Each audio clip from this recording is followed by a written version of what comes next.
This session, we're going to talk about family. How do we create vision for family? It's so interesting to me because I find a lot of people think that family's supposed to look the same for everybody, right? Everybody's supposed to, be married or, have a significant other and 2 children and a dog and a fence. And it's like so many people go to just like this immediate idea of like traditional family. And especially today more than ever, if we really pay attention, family can look a lot of different ways, right? And what's most important is that you know what family looks like for you. And so you want to start with the who, like who's in it, who's in your family.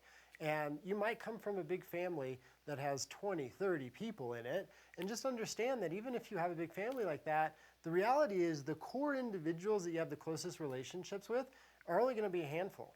Not because you don't care about a lot of people necessarily, family, friends, acquaintances, etc. But from a time perspective, I mean, study after study has shown that you're only going to have really high touch, intimate relationships with maybe 5 to 10, 15 people or so in any given time, because the amount of time that it takes to really build close bonds, right? And to maintain close relationships in a way that they thrive. And so if you really think about that, who do you want your core to be? Start there, right? Who's your core going to be? Is it you and just a significant other and no children? Is that your idea of family? Is it you, a significant other, and your pets, right? Your favorite dogs, your favorite cat, whatever that may look like. Is it a big family, right? Is it you and a significant other and 3, 4, 10 kids? I don't know. Do you want to farm? Is that your thing, right? With all the creatures, okay? Then you need the kids to work the farm, right? That used to be a thing. Put them to work, right? Like cheap labor, that kind of thing.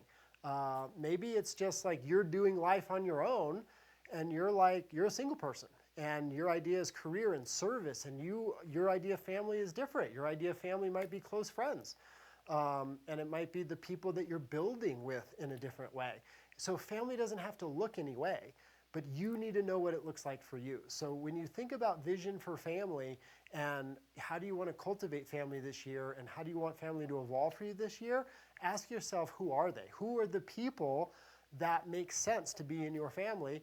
What are the roles that you want people to play within the idea of family for you? Maybe those people aren't around yet, but you know that you have this vision for those roles that are played, whether it's a deep friendship or a romantic partner that's not there yet, or children that may be there one day, and things like this. So who is in it? Who's there? And then the second component is, how do you feel with your family, right? How do you feel with these people in your life? So often when we look at relationships, we look at, what is this person supposed to bring to me? Oh, this person's supposed to make me happy, or they're supposed to bring a sense of joy into my life, or they're supposed to make me feel love. And we often tend to accidentally look to family or look to those that we care about to make us feel a certain way, and then we miss the mark entirely.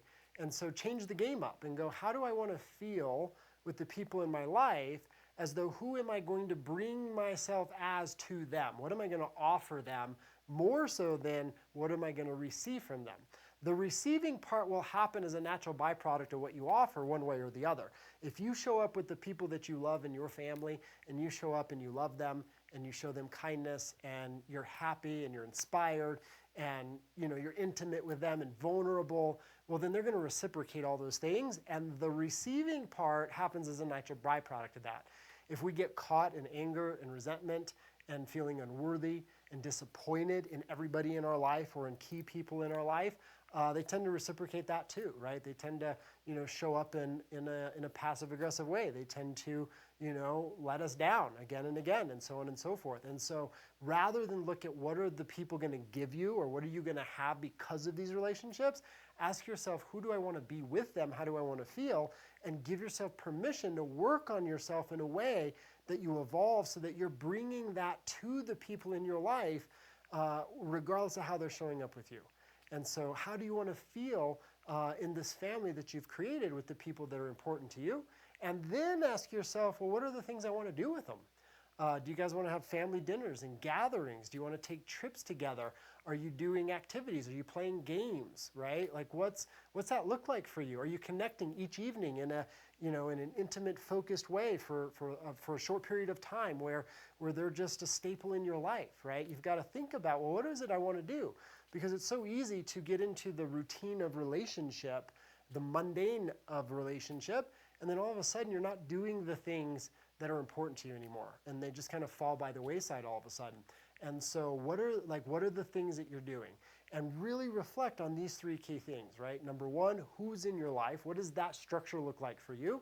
Number two, how do you feel as you're with these people? What are the emotions? What is the essence of yourself you're bringing to those relationships? And then think about and visualize, well, what are you doing with these people in your life? And create an idea of relationship. And then go big picture, right? Vision, we've done these in other sessions. You can look at our vision sessions. But ask yourself, what is the vision of life that this fulfills, that I have these people in my life and that this component of family really is dialed? And so what does that mean from a lifestyle reality for you? What does that mean for the construct of your life and how you're living it out? Something that I'll tell you from a fulfillment perspective is relationships are maybe the most important component of your life in order to know a fulfilled life and to thrive, to truly thrive and be happy. If relationships are dialed, things tend to work out. When relationships aren't working out, or we don't have the people in our life that are important to us, man, is it really, really easy to struggle. Even if you have all the wealth and all the health in the world and everything else is on point, when relationships are struggling or relationships are challenged, the quality of our life diminishes significantly. And one of the best ways to make sure that they don't struggle and that doesn't happen is get clear on the mark you're going to hit. Very few people stop to really consider and ask themselves the question, what is family going to be for me, and what are the relationships that I want to create and cultivate? But once you name it, it becomes a lot easier to execute on it because it's right in front of you. And with all things as it pertains to creation, you want to make sure we're marrying some key benchmarks like we just talked about, vision of who's in my life, what are we doing, how am I feeling, and then we got to marry the emotion to that with tactics, right? And so the emotion happens by way of just imagining what it would be like to have these people in your life and to be connected to them and have relationships that thrive. That'll wake you up, that'll light you up, that'll make it important to you. And then you've got to combine tactics with that. Hey, how am I going to show them that I appreciate them?